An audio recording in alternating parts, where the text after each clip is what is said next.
আমাদের নিজেদের হাতে লাগানো গাছের মালটা। হ্যাঁ, এটা আমাদের নাটোরে নিজস্ব প্রোডাক্ট।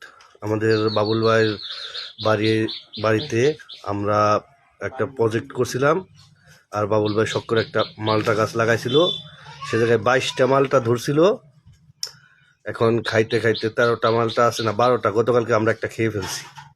আমরা এখন সেই মালটা কাটতেছি ঢাকা নিয়ে আসার জন্য। আমাদের সাইমন একটা মালটা চুরি করে খেয়েছে সে।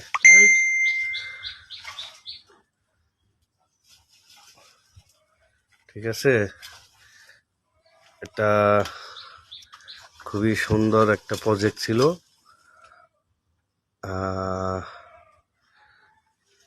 কয়টা কেটেছ?